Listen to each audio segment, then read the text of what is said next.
गई आत्मा, जिस गति में जिधर गई आत्मा। सूत्र नंबर 5 पे थे और 5 पे हम आपको पढ़ा रहे थे इंद्रिय कषाया पृथक क्रिया पंचविंशति संख्या पूर्वस्य भेदा। इंद्रिय आश्रव सांप्रदायिक आश्रव के 39 भेद हैं। इंद्रिय के पाँच इंद्रियों से आश्रव होता है। 4 कषाय, 4 कषायों में से मैंने आप लोगों को कल मैं आपको बता रही थी क्रोध। एक सभा में हम बैठे थे और स्वाध्याय करा रहे थे, तो मैंने कहा बताओ भैया क्रोध की क्या परिभाषा है। तो उन्होंने कहा माता जी गुस्सा को क्रोध कहते। हमने कहा गुस्सा किसे कहते, तो उन्होंने कहा क्रोध को गुस्सा कहते हैं। और क्रोध किसे कहते हैं, कहीं गुस्सा गुस्सा क्रोध गुस्सा क्रोध गुस्सा क्रोध। हमने कहा भैया थोड़ा इससे आगे तो बढ़ो और आगे बढ़ के थोड़ी बताओ क्रोध की क्या परिभाषा है। बोलो क्रोध की क्या परिभाषा है, क्रोध किसे कहते हैं। हाँ बोलो। वो कषाय कहलाती, जो आत्मा को कसता वो कषाय कहलाती है। क्रोध किसे कहते हैं, बोलो क्रोध किसे कहते हैं। हाँ वहाँ से सब महिलाएं देख रही, आप लोग भी बता सकते हो वहीं से। हाँ बोलो क्रोध किसे कहते हैं।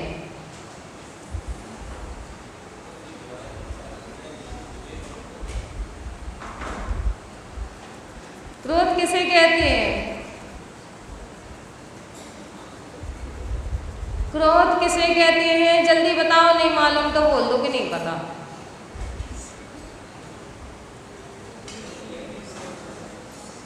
नहीं मालूम। अब देखिए क्रोध किसे कहते हैं या गुस्सा किसे कहते हैं, बताओ। नहीं पता। अब मैं बता रही हूँ, अब हमारे साथ बोलना और भूलना नहीं। क्षमा धर्म को भूलकर बोलो विकारी भाव में आ जाना क्रोध कहलाता है। अब बोलो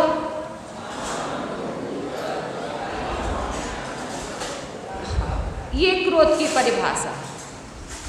अब ध्यान रखना। अब इसके बाद आता है मान। मान किसे कहते हैं, घमंड अहंकार। सबसे ज़्यादा मान किस में प्रसिद्ध में, मान में कौन था, कौन का नाम प्रसिद्ध आया, रावण। रावण को इतना अहंकार था, इतना घमंड था, इतना घमंड इतना अहंकार। रावण क्या कहता था, अरे वे 2 तुच्छ बानर मेरा क्या बिगाड़ेंगे। वो 2 तुच्छ बानर मेरा क्या बिगाड़ेंगे। पर वो 2 तुच्छ बानर ने उनकी पूरी लंका जलवा दी। 1 लख कपूत 1.25 लाख नाती, जिसके घर में दिया ना बाती। क्या 1 लख कपूत 1.25 लाख नाती, और जिसके घर में दिया ना बाती। किस कारण से, सिर्फ अहंकार से। ओ भैया पीछे, ओ भैया हाँ सिर नीचे नहीं करना, आंख बंद नहीं करना। हम आपसे प्रश्न पूछेंगे, थोड़ा सा और पास में आ जाओ। नहीं तो हाँ उधर, नहीं तो पीछे पीछे। आपको लगेगा हम तो सोएंगे मस्त से, माता जी देखेंगे नहीं, हम सबको देखते। हाँ हम आपसे पूछेंगे। तो बताओ रावण की सोने की लंका किस कारण से जली थी, बोलो भैया। पीछे पीछे पीछे पीछे। आपने, आप लोग नहीं, आप लोग तो सुन रहे खूब ध्यान से, मैं मालूम। हाँ पीछे किस कारण से जली थी, हाँ बोलो भैया बोलो, किस कारण से जल गई थी। हाँ बोलो बोलो। सीधे सीधे भैया हैं, क्या सीधे सीधे हैं, वो भोले वाले हैं। तो क्या है, किस कारण से जल गई थी,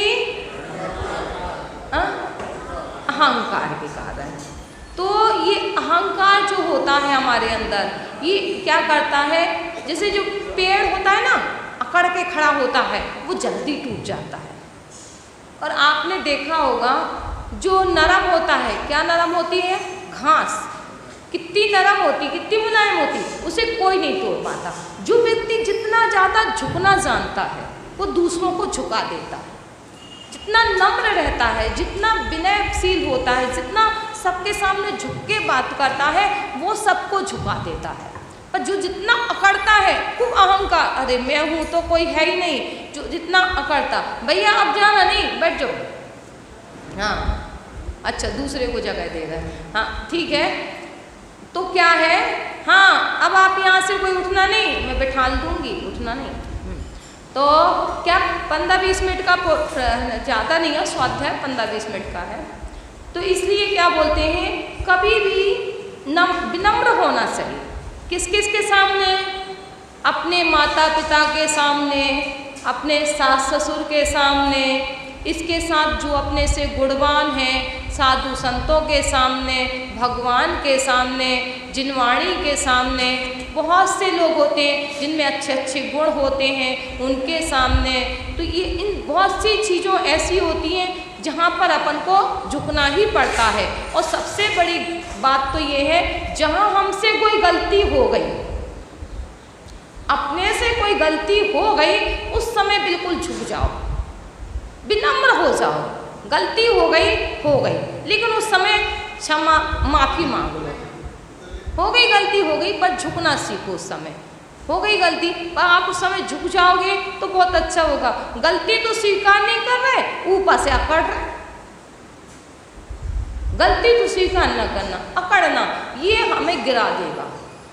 यदि गलती है तो उसे स्वीकार करना चाहिए। अब इसके बाद आता है आश्रव तत्व में, आया है माया, मायाचारी, मुंह में राम और बगल में छुरी। आजकल क्या होता है, मुंह पे तो खूब मीठा मीठा मीठा मीठा मीठा मीठा मीठा खूब अच्छा अच्छा अच्छा बोलेंगे, और पीछे से उसी को बार करेंगे, भोंक देंगे, पीछे से उसी की बुराई करेंगे। मुंह पे खूब प्यारा प्यारा, ये भी नहीं समझ में आता है कि ये हमारा बाजू में बैठा, ये हमारा ही दुश्मन है। मायाचारी करने वाले को कोई नहीं समझ पाया। आज के समय जो मायाचारी करे, उसे हम ये नहीं समझ पा रहे ये हमारा सच्चा है कि दुश्मन है। आचार्य श्री कहते हैं, जो मायाचारी करे उससे, ऐसे मित्र से 100 हाथ दूर रहो, 100 कदम दूर रहना अच्छा है, पर ऐसा मित्र बन मत पाओ जो तुम्हारे मुंह पे तो मीठा मीठा बोले और पीछे से तुम्हारी बुराई करे, पीछे से तुम्हारा बुरा सोचे। ऐसे मित्र का काम के क्या काम के मित्र? ऐसे मित्रों से तो भला हम अकेले अच्छे, मित्र मिले सो चेला, नहीं तो सबसे बड़ो अकेला। अच्छे अपने अकेले तो रहना, कम से कम टेंशन तो नहीं, पीछे से क्या करेगा, मीठा मीठा मीठा मीठा मीठा बोल के और तुम्हारी सारी कमजोरी निकाल लेगा, और तुम्हें खूब अच्छी अच्छी बातें बता बता के सारी तुम्हारी, आजकल खूब चालाक हो जाते कोई लोग, खूब सारी कमजोरियां निकाल के, और फिर बस जहाँ पर बार हुआ वहीं पर फेंका, जहाँ तुम्हारी कमजोरी देखी वहीं पर बार किया। तो ऐसे लोगों से, इसलिए क्या बोलते हैं, ऐसे लोगों से बच के रहो, क्योंकि हम कुआं में कूदेंगे तो हम ही गिरेंगे, कोई दूसरा नहीं गिरेगा। अच्छे हो, सबसे ज़्यादा दुनिया में अपना हितैषी कौन होता है? सबसे बड़ी दुनिया में, इस संसार में सबसे ज़्यादा अपना हित करने वाला कौन है?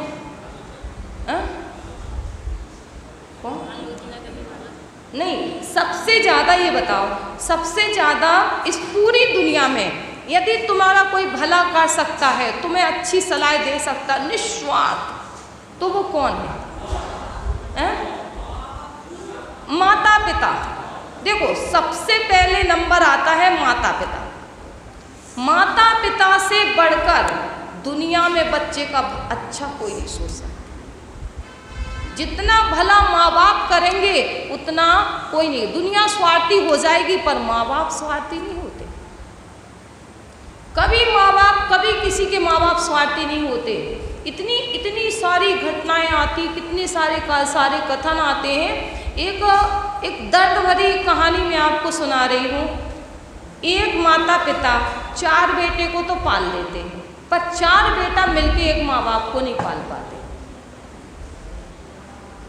और माँ गीले में सोती है और बच्चे को सूखे में सुलाती है। माँ भूखी रहती है, बच्चे को खाना खिलाती है। माँ सारे कष्ट सहन करती है, बच्चे को पंखे में सुलाएगी। माँ सब माँ बाप अपने ऊपर सब सहन लेते, इतना करने के बाद भी कि उनका उपकार जीवन भर भी चुकाएं तो नहीं चुका सकते। फिर भी बच्चे, आज के बच्चे माता पिता को नहीं समझते। तो एक बात मैं आपको एक दर्द भरी घटना बता रही हूँ। देखो कितने अच्छे से वहाँ की महिलाएं भी सुन रही, सुनो आप भी सुनो, बहुत अच्छी बात बता रही हूँ, सही बात बता रही हूँ। तो एक क्या था, एक पिताजी थे, ये आवाज़ का क्या है, गर गर कर रही। एक पिताजी थे, आई कोई आवाज़, ये वाला पंखा ये थोड़ा बंद कर दो भैया थोड़ी देर के लिए। ये दोनों हिस्से, हाँ ऊपर।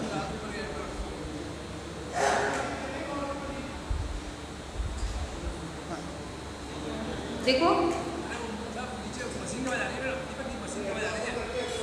हाँ, अब देखो वो कर लेगा अपन इस साइड पे।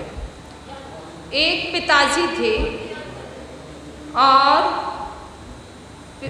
उसकी पिताजी थे पर पत्नी नहीं थी, और अब उसका एक इकलौता बेटा था।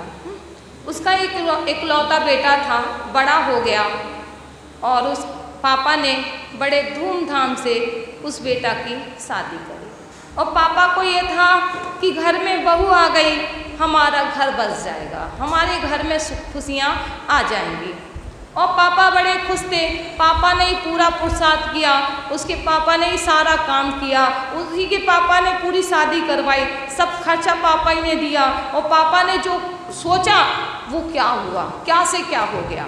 बड़ा सोचने के बाद देखिए अब क्या होता है, घर में बहू आई, बहू कहती है रात में पति के खूब कान भरे, अरे तुम्हारे पापा बुढ़ला है, सड़ला है, बेकार है, ऐसा वैसा, फालतू का इनको पालना, काय को इसको, इनको यहाँ रखे, इनको फेंको, ये तो कचरा है, ये वो।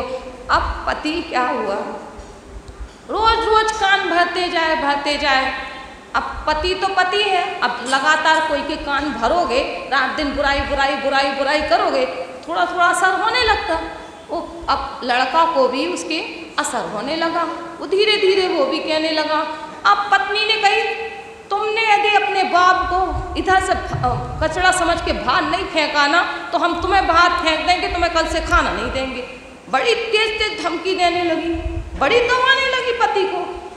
अब पति बड़ा मजबूर, बेचारा सोचे क्या करे, पापा के पक्ष में जाए कि बहू के पक्ष में जाए। यदि बहू का पक्ष न ले, अपनी पत्नी का पक्ष न ले, तो ये पता नहीं कल के दिन मेरे साथ क्या करे।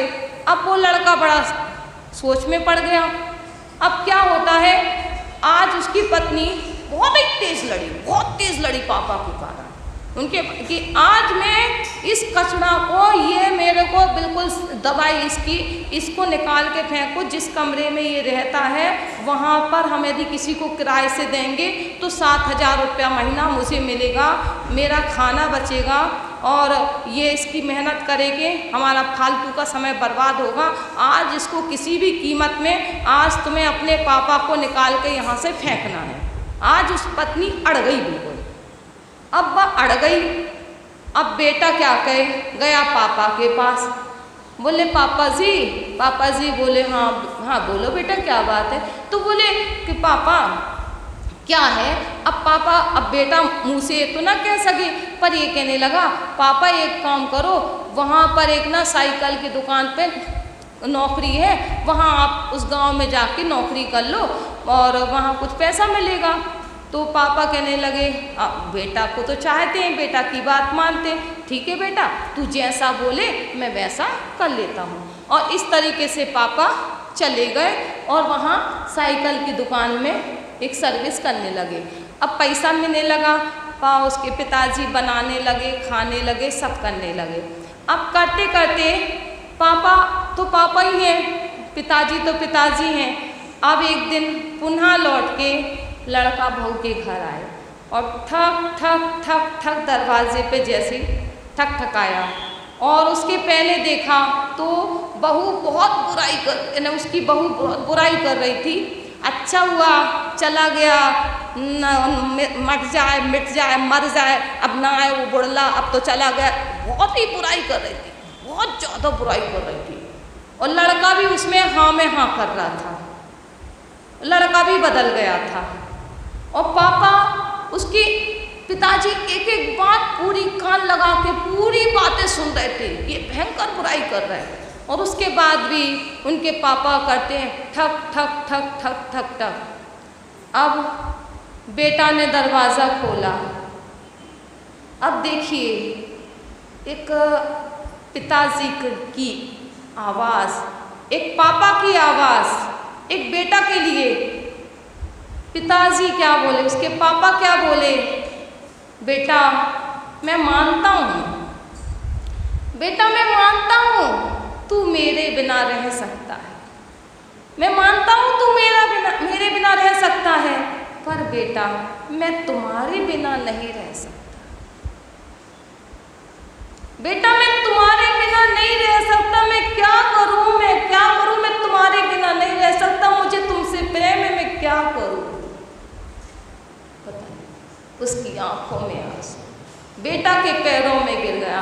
बेटा मुझे अपने पास रख लो, बेटा मुझे अपने पास रख लो, मैं तुम्हारा चेहरा नहीं देखता तो मुझे अच्छा नहीं लगता, तुम्हें देखता हूँ, तुम्हारी आवाज़ सुनता हूँ, तुम्हें से बड़ा प्यार है, तुमसे बड़ा लगाव है, और तुम्हारे बिना मैं कैसे रहूँ बताओ, मैं कैसे रहूँ, मुझे अपने पास रख लो बेटा। ये बात हकीकत है, रोना आता है ऐसा सुन के। तो ये ऐसे माँ बाप जिनने 9 माह माँ पेट में रखती है, आज कोई से कहे एक लौकी लेके चलो तो कोई एक लौकी लेके भी तो चलना नहीं चाहता, और माँ 9 माह इस बच्चे को पेट में रखती है, और 9 माह तक उस पेट में रखे और बाहर निकालने के बाद माता पिता कितना करते, इतना करने के बाद भी आखिरी में ये आवाज़ जब मिलती है माँ बाप को, कैसे रोते हैं माँ बाप। तो ये बोल रहे हैं कि ऐसे माँ बाप को हमने कहा है जीवन में 2 चीज़ें बहुत ज़रूरी बताई, 2 कर्तव्य बहुत ज़रूरी करने चाहिए। क्या? पहला ये बताया, पहला कर्तव्य होता है सुबह से उठकर सबसे पहले अपने माता पिता के चरण छूना चाहिए, सबसे पहले। फिर उसके बाद में तुम मंदिर आओ। पहले अपने माता पिता के चरण इसलिए छुओ क्योंकि उसी के कारण तुम आज इस दुनिया में हो, तुम जो हो, पढ़े हो, लिखे हो, बड़े हुए हो, उसी के कारण हो। आज वो ना होते तो तुम भी ना होते। तो पहला माँ बाप भगवान से बढ़कर माँ बाप होते।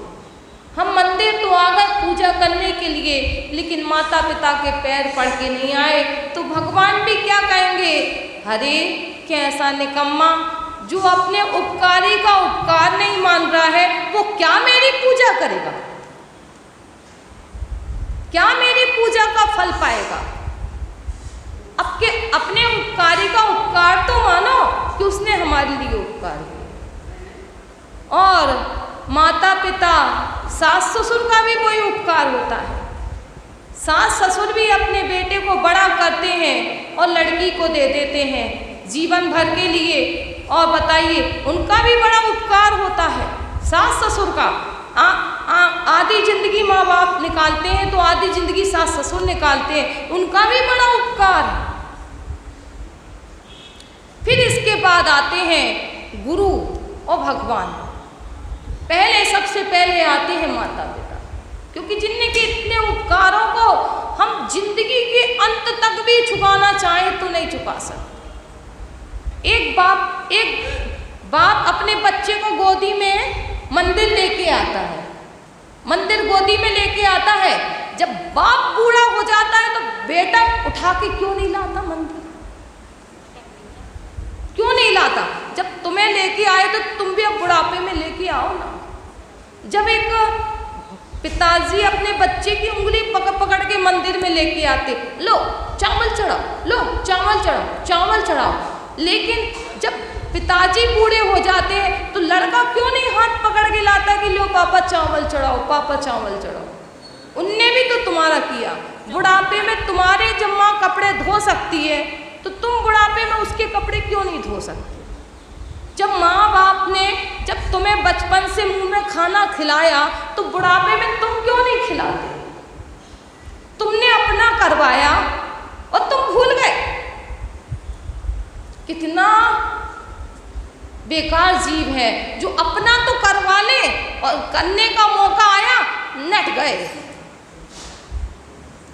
क्या काम का वो? अरे तुम अपने यदि तुम्हारे को खाना नहीं खिलाया होता माँ बाप ने तो तुम भूखों मरते आज। अपना तो करवाने के लिए बड़े तैयार थे, बचपन से बड़े तक करवा के पल पुस के बड़े हो गए। अब तुम्हारा मौका आया करने का, क्यों नहीं करते? करो ना, जैसा करवाया वैसा करो ना। और नहीं करोगे, इस जन्म में नहीं किया तो अगले भाव में फिर करना पड़ेगा, कहीं ना कहीं तो करना पड़ेगा। जिसका हमने करवाया उसका करना जरूर पड़ेगा, किसी ना किसी रूप में करना पड़ेगा। ये कर्म किसी को नहीं छोड़ता, किसी को नहीं छोड़ेगा।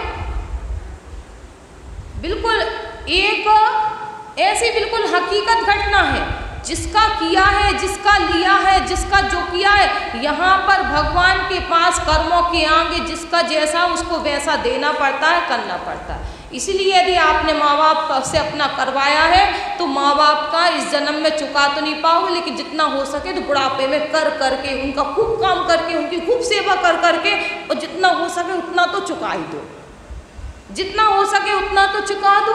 फिर अगले मौका देखेंगे। उनकी इतनी सेवा करो, इतनी सेवा करो, इतनी सेवा करो, सास ससुर की, माता पिता की खूब सेवा करो, खूब जी भर के करो कि भगवान हमारा कर्जा इसी जन्म में चुक जाए, अगले जन्म में ब्याज सहित जाएगा। फिर तो जिसका किया है वो इसी के जन्म में चुका दो। किसी का कर्जा लेके हम क्यों जाएं, किसी का अपना करवा के क्यों जाएं? पहली बात तो बस जहाँ तक हो सके इसलिए अपना काम स्वयं करो, ज़्यादा किसी से मत करवाओ। ज़्यादा किसी से काम करवाओगे कल के दिन फिर हमें भी करना पड़ेगा, इसलिए अपना सेल्फ अपना काम करना चाहिए, है ना। तो ये क्या हुआ? मायाचारी। मायाचारी का अर्थ क्या कहलाता है कि मुंह पे अच्छा अच्छा बोलना, पीछे पीछे बुराई करना, ऐसा मत किया करो। ऐसा करने से क्या होता है? सीधा त्रेंच गति, है ना, त्रेंच गति में जाते हैं। त्रेंच गति मायाचारी करने वाला सीधा त्रेंच में जाता है। अब आ गया लोभ। लोभ पाप का बाप नहीं बल्कि जनक है। क्यों बोलते हैं बताओ? लोभ पाप का बाप नहीं जनक है। क्यों कहा ऐसा बताओ? क्यों कहा? बोलो जल्दी बोलो, बोलो। लोभ के अंदर ही, ठीक है, लोभ के अंदर ही सारे पाप हो जाते हैं। जैसे आपने दुकान खोली, अब जैसे कोई ग्राहक आया, उसने कहा ये कपड़ा दिखाओ, वो कपड़ा दिखाओ, वो कपड़ा दिखाओ, वो कपड़ा, 20-25 साड़ियाँ, 50 साड़ियाँ खुलवा ली, 100 साड़ियाँ खुलवा ली और बाद में एक भी नहीं ली। कितनी तेज गुस्सा आ रही अंदर, पर नहीं कर रहे। क्यों नहीं कर रहे? यदि अब भाई गुस्सा करेंगे तो क्या होगा? कल के दिन ये ना आएगा और 10 को और भड़का के दुकान पे नहीं लाएगा। तो क्या हुआ? लोभ जहाँ आ गया वहाँ क्रोध को भी अंडर हो जाएगा।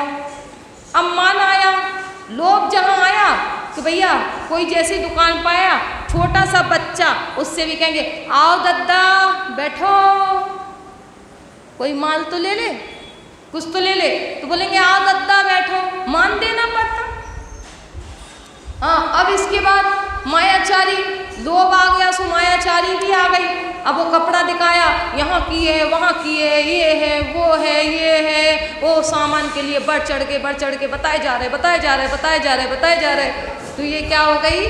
मायाचारी। और लोभ आ गया सो सारे पाप आ गए। इसलिए क्या बोलते हैं? लोभ पाप का बाप और जनक भी है, जनक भी कहते हैं उसको। तो ये लोभ पाप का बाप है और जनक है। अब आगे क्या? देखते हैं। अब ये आ गया। अब हम आपको बताएंगे, अभी तो ये चल रहा था सांप्रदायिक आश्रम के भेद। अब इसके बाद जो सूत्र आ रहा है उसमें आएगा कि जो आश्रम की जो सीमा होती है, आश्रम तो होता है पर मंद होता है, मध्यम होता है, जघन होता है, कितना बंधता है। हमने पूजा करी, अब इसमें पुण्य आश्रय हुआ, कितना हुआ, कितना किस चीज़ से उत्कृष्ट होता है, मध्यम होता है, जघन होता है, ये वाला सूत्र आएगा। तीव्र, बोलो, तीव्र, मंदज, ज्ञाता, ज्ञात, भावाधिकरण, वीर्य, विशेषेभ्यस, तद विशेष है, तद विशेष है, तद, इसको तद ले लेंगे, फिर विशेष है, तद विशेष है। हाँ बोलो, मंदज, ये क्या है, संयुक्त अक्षर है, ये क्या है ना, संयुक्त अक्षर है, तो इसलिए क्या बोलेंगे, तीव्र मंदज। हाँ, मंदज संयुक्त अक्षर में दो शब्द, दो संस्कृत में दो बार बोलते हैं। भावाधिकरण, विशेष्याभ्यास, तद विशेष। ये तीव्र, मंद, ज्ञात, अज्ञात भाव के निमित्त से अधिकरण और वीर्य में, आश्रव में अंतर पड़ता है। अब कितना कितना अंतर पड़ता है ये आश्रय बताते। 2-3 मिनट और लेंगे, 8-10 तक छोड़ना ना, हाँ 8-10 तक ना, है ना, तो 3 मिनट का और लेंगे, 2 मिनट का और लेंगे बस। अब जैसे मान लीजिए तीव्र भाव, तीव्र भाव है, किसी माँ को ज्ञान नहीं है और अपने बच्चे को धुन के पीटे जा रही, खूब पीट रही, खूब मार रही, क्रोध में आके खूब ज्यादा मार रही, ज्ञान कुछ है नहीं, खूब मार रही, तो क्या हो रहा, आश्रव कितना पड़ रहा है, तीव्र, बहुत ज्यादा कर्मों का बहुत तीव्र आश्रव हो रहा, बहुत ज्यादा कर्म बन रहा है, उस समय बहुत अधिक कर्म बन रहे, ज्यादा कर्म बन रहे हैं, मगर वो जो पाप कर्म है ना वो बहुत ज्यादा बन रहा। पाप कर्म कम बनता लेकिन इसमें बहुत ज्यादा बन रहा है। अब इसके बाद है मंद भाव। अब किसी माँ को खूब ज्ञान है, खूब स्वाध्याय का अध्ययन किया है, खूब ज्ञान है, खूब पढ़ी लिखी है। अब बच्चे ने कोई गलती कर दी तो माँ क्या कर रही है, उठाई चूल्हे में से आगी और यो दिखाई खूब जोर से, पर क्या करा, मारा नहीं, सिर्फ डरा रही है ताकि मेरा बच्चा ठीक हो जाए, है ना, डरा रही है, मान नहीं रही, सिर्फ डरा रही है। अब डरा रही है तो उसे कितना आश्रय हो रहा है, मंद, ज्यादा आश्रय नहीं पड़ रहा है, और मार रही है तो खूब जोर जोर से, तो बहुत ज्यादा तीव्र आश्रय। हाँ, अनंतानुबंधी जिसको कहते हैं 4, एक अनंतानुबंधी, एक प्रत्याख्यान और एक अप्रत्याख्यान और एक संजुलन। हाँ, संजुलन, ऐसे 4 आश्रय होते हैं। तो अनंतानुबंधी में बहुत लंबे समय तक बन जाए, ये तीव्र था। अब कल हम आपको बताएंगे ज्ञात, अज्ञात और भी जो भाव है